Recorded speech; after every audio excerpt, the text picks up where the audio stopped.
बिस्मिल्लाहिर्रहमानिर्रहीम अस्सलाम वालेकुम। Myself Mubashir Ahmad, lecturer zoology from higher education department.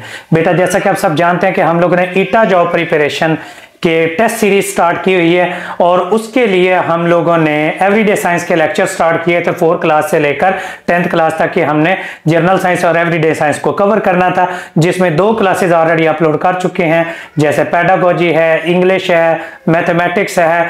बाकी लेक्चर्स भी हमारी प्लेलिस्ट में शामिल कर दिए गए हैं और अब एवरीडे साइंस है वो डेली बेसिस पर 2 से 3 चैप्टर्स हैं वो हम अपलोड कर रहे हैं और कवर करवा रहे हैं इन डिटेल। और हमारा न्यू टेस्ट सेशन है वो स्टार्ट होने जा रहा है 5 अप्रैल से, जिसके अंदर basic subjects English grammar, pedagogy, mathematics, general science और सोशल स्टडीज, ये 5 बेसिक सब्जेक्ट्स हैं वो कवर करवाए जाएंगे। पीएसटी के पेपर्स को अभी कुछ देर है, तो पीएसटी के पेपर से पहले हम इंशाल्लाह ये सारी चीजें हैं वो कवर कर लेंगे। तो आज स्टार्ट करने जा रहे हैं हम चैप्टर नंबर 4, डाइजेस्टिव सिस्टम।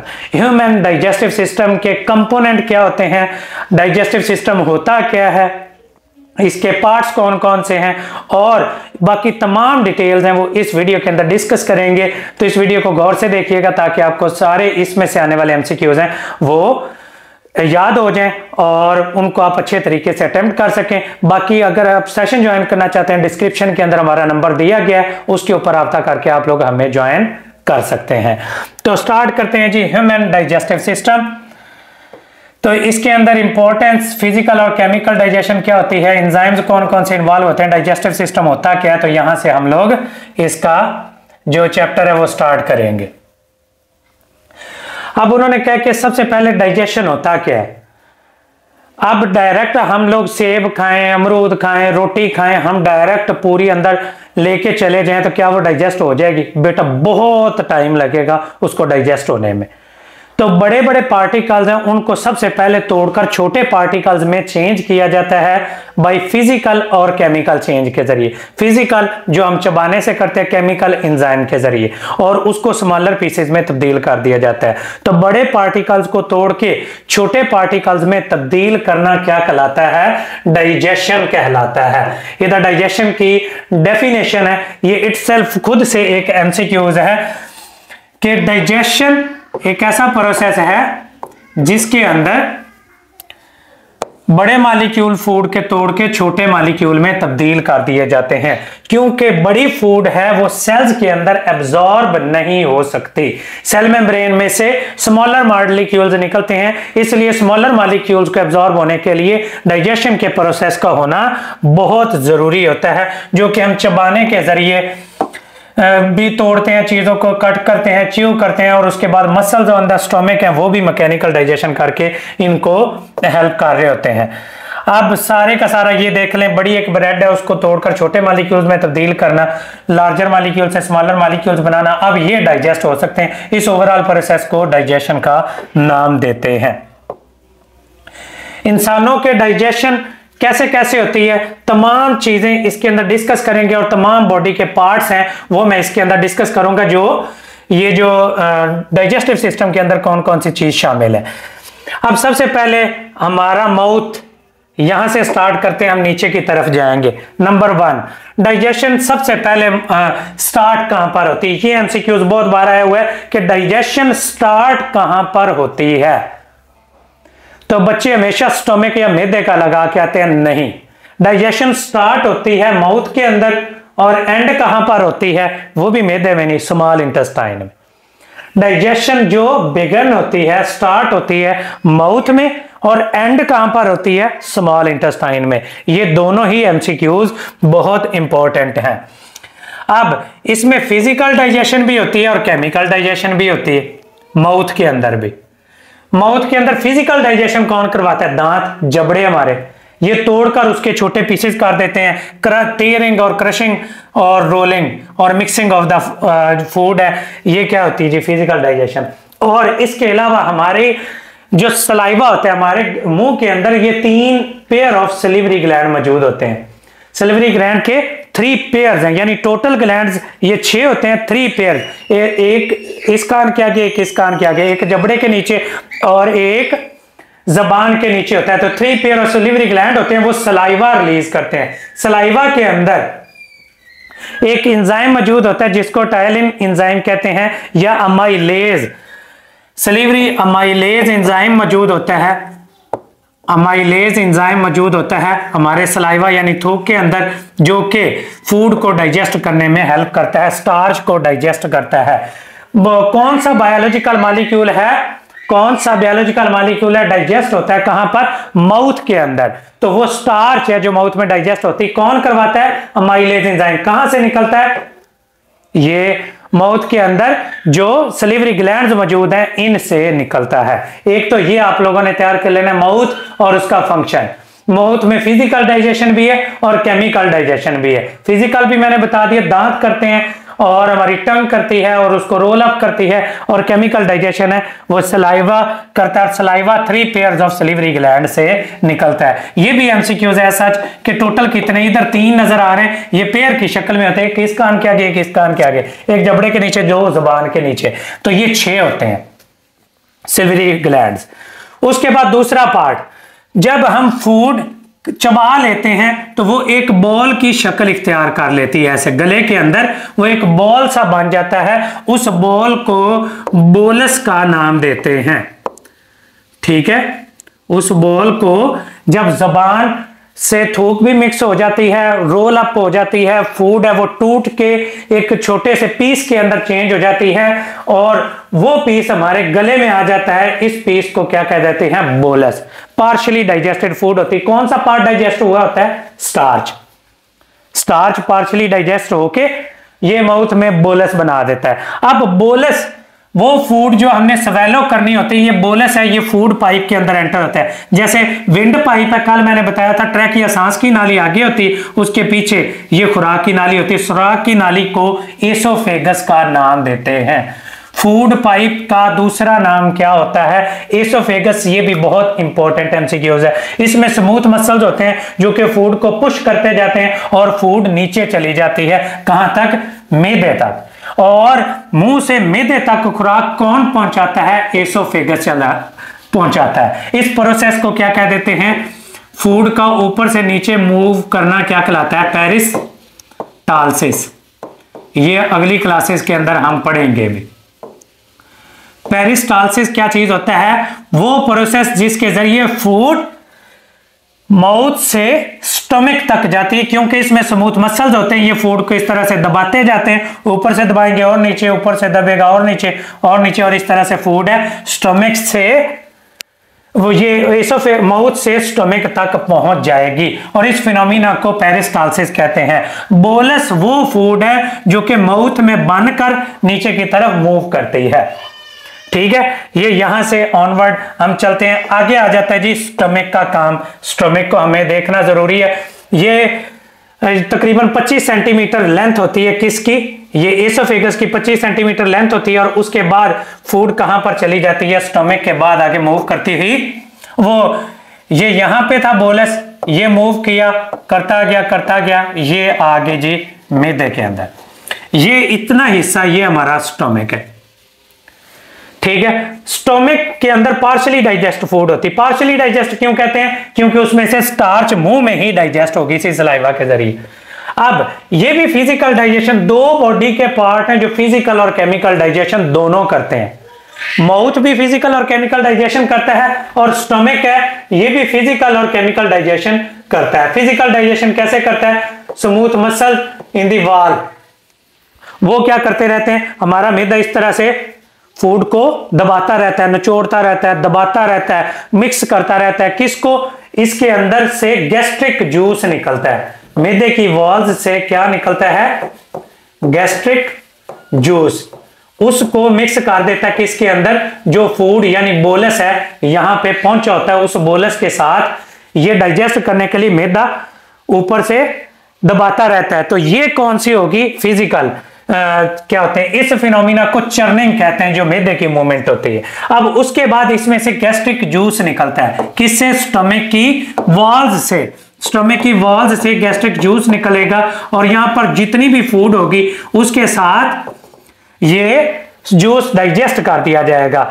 और स्टमक के ग्लैंड से निकलता है, और उसके अंदर क्या, गैस्ट्रिक जूस किस चीज को डाइजेस्ट करता है? प्रोटीन्स को डाइजेस्ट करता है। माउथ किसको डाइजेस्ट करता था? स्टार्च को, यानी कार्बोहाइड्रेट्स को।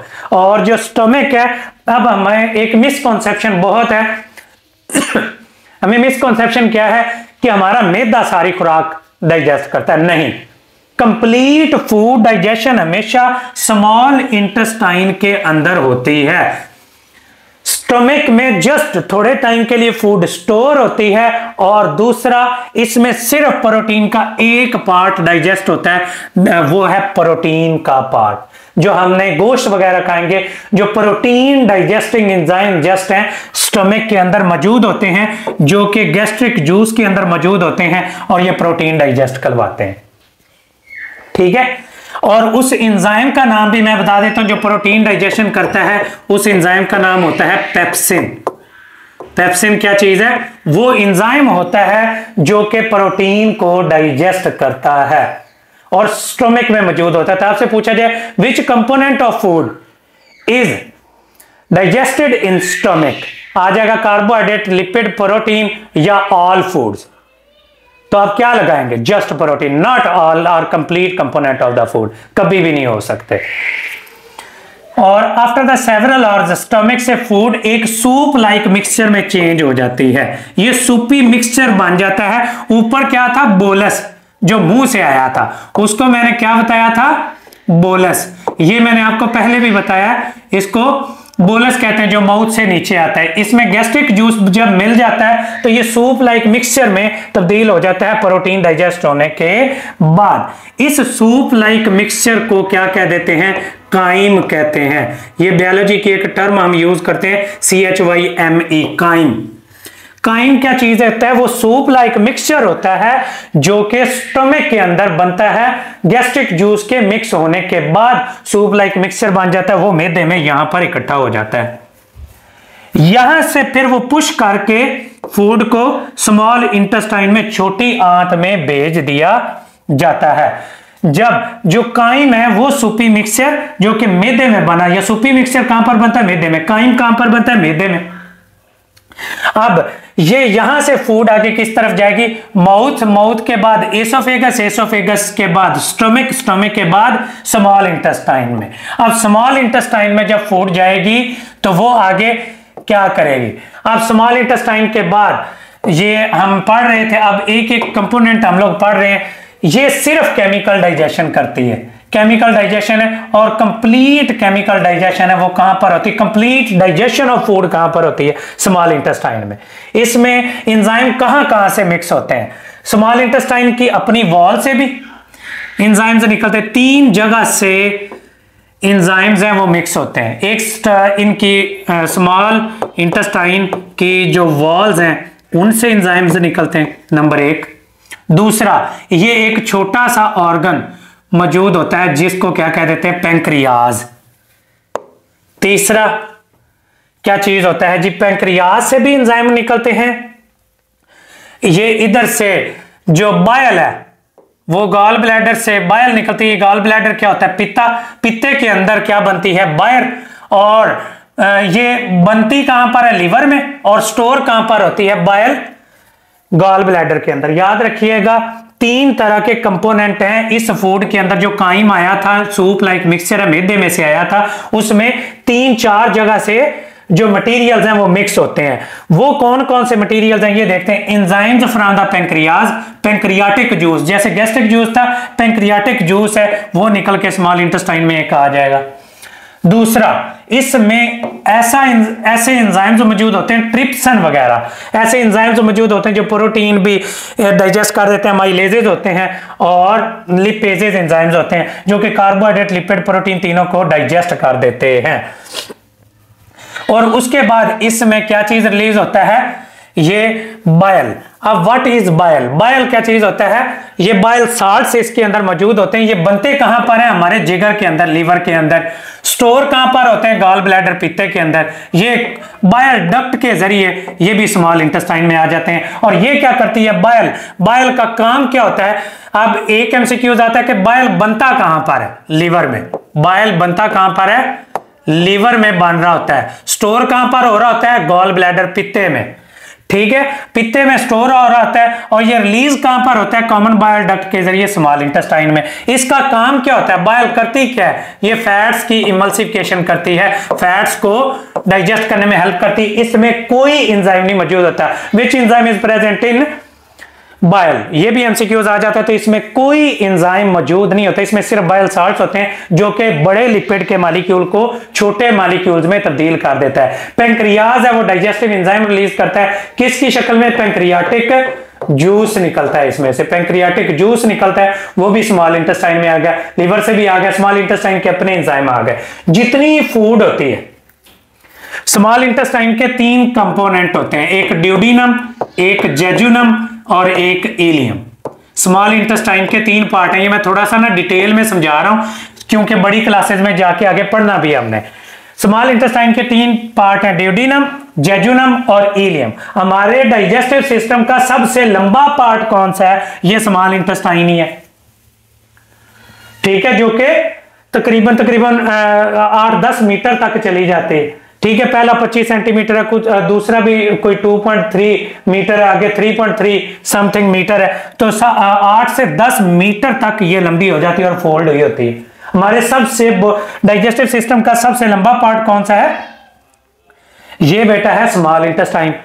इसके 3 पार्ट है, ड्यूडिनम, जेजुनम और इलियम। कंप्लीट डाइजेशन, यहां पर मिक्सिंग होती है और यहां पर कंप्लीट डाइजेशन हो जाती है। ड्यूडिनम और जेजुनम जो पहले 2 पार्ट होते हैं जहां पर कंप्लीट फूड जो हम खाते हैं वो स्मॉल इंटेस्टाइन के जेजुनम पार्ट तक डाइजेस्ट हो जाती है। आगे फिर स्मॉल इंटेस्टाइन का ये लास्ट पार्ट आ जाता है जिसको क्या कह देते हैं? इलियम। इलियम लास्ट पार्ट होता है और ये क्या करता है? ये फूड को एब्जॉर्ब करता है। अगर इसको कट करके देखें, इसकी वॉल के ऊपर छोटे छोटे विलाई, छोटे छोटे हेयर लाइक स्ट्रक्चर्स बारीक बारीक मौजूद होते हैं। किसकी? स्मॉल इंटेस्टाइन की इलियम पार्ट के अंदर वॉल्वेट लाइक इसकी अपीयरेंस हो जाती है। हमारी स्मॉल इंटेस्टाइन के जो इलियम पार्ट होता है वो उसके अंदर इस तरह से फिंगर लाइक प्रोजेक्शंस बनी होती हैं। ये टाइनी फिंगर लाइक प्रोजेक्शंस क्या कहलाती हैं? ये इनको विलाई कहते हैं। इनको क्या कह देते हैं? विलाई कहते हैं। और विलाई क्या करते हैं? फूड को एब्जॉर्ब करते हैं, फूड को एब्जॉर्ब करते हैं। तो अब ये देखें, माउथ में स्टार्च डाइजेस्ट हुई, एसोफेगस में कोई पार्ट डाइजेस्ट नहीं हुआ, और उसके बाद लास्ट पार्ट स्टमक में कौन सा पार्ट डाइजेस्ट हुआ? स्टमक में सिर्फ प्रोटीन डाइजेस्ट हुई, स्टमक में प्रोटीन डाइजेस्ट हुई, और स्मॉल इंटेस्टाइन में तमाम फूड डाइजेस्ट हो गई। और तमाम फूड के जो इंपॉर्टेंट कंपोनेंट्स होते हैं, कार्बोहाइड्रेट, लिपिड, प्रोटीन्स, जो इंपॉर्टेंट कंपोनेंट होते हैं वो एब्जॉर्ब भी स्मॉल इंटेस्टाइन होते हैं। तो complete digestion and absorption of food कहां पर होती है? स्मॉल इंटेस्टाइन के अंदर। ये एमसीक्यू है, बहुत इंपॉर्टेंट। और कौन सी चीजें करती हैं? इलियम, जो कि फिंगर लाइक प्रोजेक्शन होती हैं, जो कि स्मॉल इंटेस्टाइन का सरफेस एरिया बढ़ाती हैं और एब्जॉर्ब करने में हेल्प करती हैं। फिर बच्चे कहते हैं कि सारा काम इसने ही करना, तो लार्ज इंटेस्टाइन का क्या काम है? लार्ज इंटेस्टाइन के अंदर, ये बेटा मैं इधर से थोड़ा सा रेज करता हूं, लार्ज इंटेस्टाइन के अंदर और इसका क्या काम होता है? ये जो ग्रीन कलर में नजर आ रही थी वो स्मॉल इंटेस्टाइन थी, अब आगे आ जाते हैं जी लार्ज इंटेस्टाइन। तो लार्ज इंटेस्टाइन क्या काम करेगी ये हम देखते हैं जी। लार्ज इंटेस्टाइन के भी 3 पार्ट होते हैं, सीकम ये पार्ट, कोलोन ये असेंडिंग कोलोन, ट्रांसवर्स कोलोन और डिसेंडिंग कोलोन, और रेक्टम। 3 पार्ट होते हैं। लार्ज इंटेस्टाइन के भी 3 पार्ट हैं, सीकम, ये मैं कलर चेंज कर लूं ताकि आप लोगों को नजर आए। ये स्मॉल लार्ज इंटेस्टाइन के भी 3 पार्ट हैं, सीकम, कोलोन और रेक्टम। अब ये कहां पर मौजूद होते हैं? सीकम, कोलोन और रेक्टम क्या होता है? सीकम होता है बेटा ये जो वो पार्ट जहां से स्मॉल इंटेस्टाइन लार्ज इंटेस्टाइन के साथ जुड़ी होती है। तो ये एक ब्लाइंड एंडिंग जो होती है इसको क्या कह देते हैं? ये थैली के जैसा जो पार्ट बनता होता है सीकम, और इसमें से एक फिंगर लाइक प्रोजेक्शन निकली होती है जिसको अपेंडिक्स का नाम दे देते होते हैं।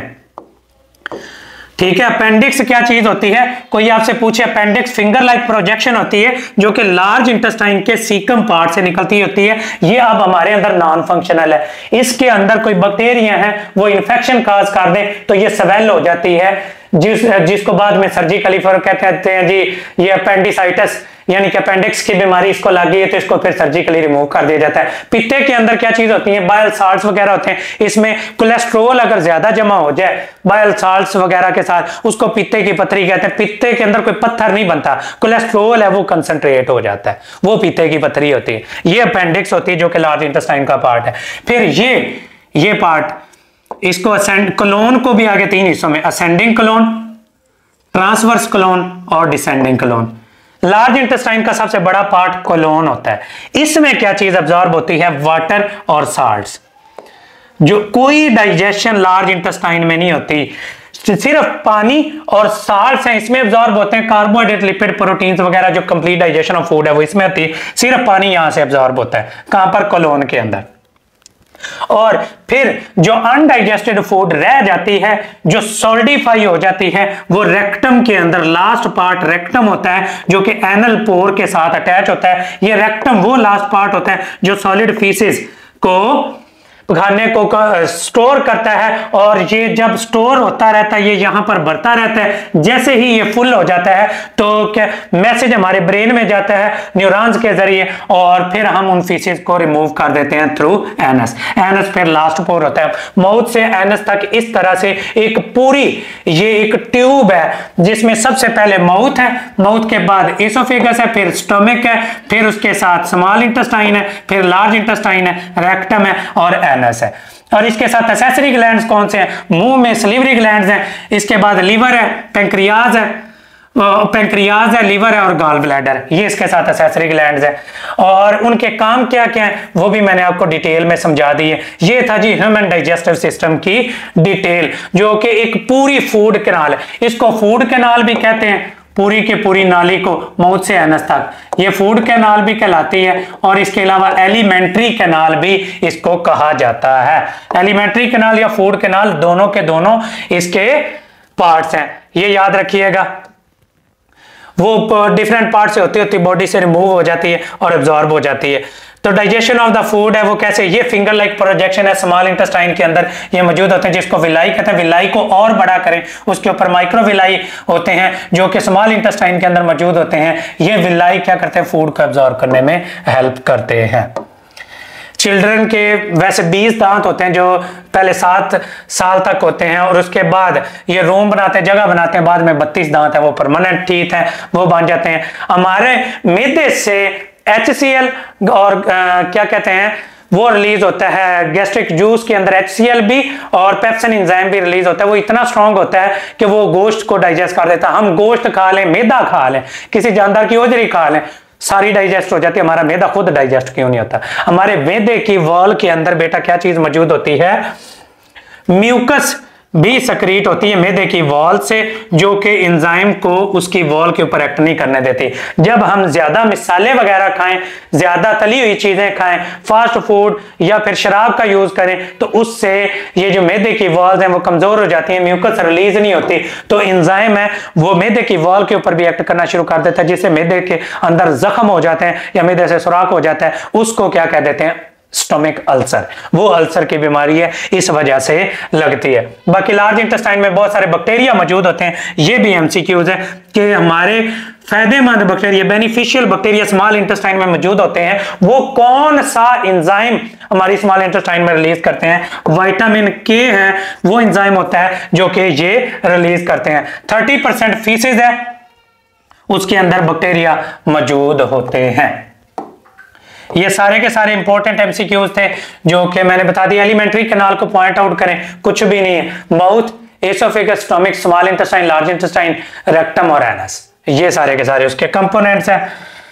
अब फूड के अंदर 5 स्टेप्स होते हैं, पूरी डाइजेशन में 5 स्टेप्स होते हैं, 5 डेफिनेशंस हैं। सबसे पहला, फूड को इनटेक करना, मुंह में ले जाना, इंजेशन कहलाता है। उसके बाद लार्ज फूड को स्मॉल साइज में चेंज कराना, फिजिकल डाइजेशन कहलाता है। फिर स्मॉलर मॉलिक्यूल्स को फर्दर स्मॉल करना with the help of enzyme chemical digestion कहलाता है।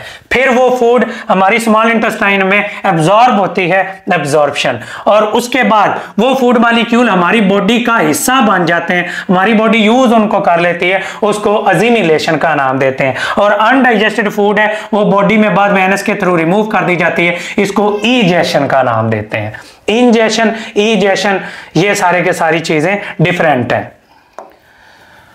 आगे आ जाता है जी डाइजेस्टिव सिस्टम के रिलेटेड बीमारियां कौन सी है। वोमिटिंग, अगर हमें कोई कोई बैक्टीरिया इफेक्ट करे, कोई इन्फेक्शन हो जाए तो पेरिस्टाल्सिस हमारी ऊपर से नीचे की तरफ मूवमेंट होती है, तो एंटी पेरिस्टाल्सिस हो जाती है। किसी भी इन्फेक्शन की वजह से फूड के अंदर कोई प्रॉब्लम आ जाए, उसमें फूड पॉइजनिंग हो जाए, इन्फेक्शन हो जाए, हेडेक हो जाए, मोशन लगे, तो उसमें ना हम फूड वापस एंटी पेरिस्टाल्सिस के जरिए मुंह से बाहर निकाल देते हैं, जिसको क्या कह देते हैं हम लोग, वोमिटिंग का नाम दे देते हैं। दूसरी आ जाती है डायरिया, वाइटरी या लूज मोशन को डायरिया कहते हैं। डायरिया भी किसी बैक्टीरियल इन्फेक्शन, मेडिसिन, स्ट्रेस, किसी भी वजह से हो सकता है। जब पानी, और उस वक्त होता क्या है, जो हमारी कोलोन है, लार्ज इंटेस्टाइन का पार्ट है, वो पानी को एब्जॉर्ब नहीं करता। जब वो पानी को एब्जॉर्ब नहीं करेगा तो वो उसी तरह से बॉडी से निकल जाएगा और एक्स्ट्रा पानी की शक्ल में फीसेस निकलेंगे, उसको डायरिया कहते हैं। अगर ये बैक्टीरिया जो लार्ज इंटेस्टाइन में मौजूद है वो ज्यादा पानी को एब्जॉर्ब करें, लार्ज इंटेस्टाइन पानी को ज्यादा एब्जॉर्ब कर ले, तो उसको कॉन्स्टिपेशन यानी कब्ज कहते हैं, और कब्ज को भी उम्मुल इमराज कहा जाता है। इससे भी काफी बीमारियां फैलती हैं, जैसे मोटापे से फैलती हैं। मेडिसिन से भी, लेस वाटर इनटेक से, लेस एक्सरसाइज और डाइटरी फाइबर्स ना खाएं तो उसकी वजह से जो कब्ज है वो हो सकती है। की पॉइंट्स आ गया, ये सारे के सारे हम पॉइंट बड़ी डिटेल के अंदर पढ़ चुके हैं। अब हम देखते हैं जी इससे रिलेटेड एमसीक्यूज। एमसीक्यूज बहुत आला बनाए होते हैं। ये 6th क्लास की जो बुक है इसमें बहुत अच्छे एमसीक्यूज हैं। You take a piece of bread and break into the smaller pieces. ये क्या चीज है? फिजिकल डाइजेशन, ठीक है। उसके बाद बाइल का काम क्या होता है? बाइल का काम क्या है? Fat digestion, emulsification of fat, मैंने बताया था। ये कहां से सक्रीट होती है? गॉल ब्लैडर से। बनती कहां पर है? लीवर में, ठीक है। ये भी एमसीक्यूज है। 2 parts of the digestive system, हाँ 2 पार्ट जो फिजिकल और केमिकल डाइजेशन दोनों करेंगे, मैंने बताया था, माउथ और stomach. The food which you eat takes place almost 24 hour mouth से एनस तक जाने के लिए 24 घंटे लग जाते हैं। ये जाती कैसे है? स्मूथ मसल्स की मूवमेंट की वजह से ऊपर से नीचे, पेरिस्टाल्सिस के जरिए ऊपर से नीचे तक मूव करती है। लार्ज मॉलिक्यूल का छोटे मॉलिक्यूल में कैसे तब्दील होते हैं? एंजाइम्स के जरिए और फिजिकल चेंज के जरिए।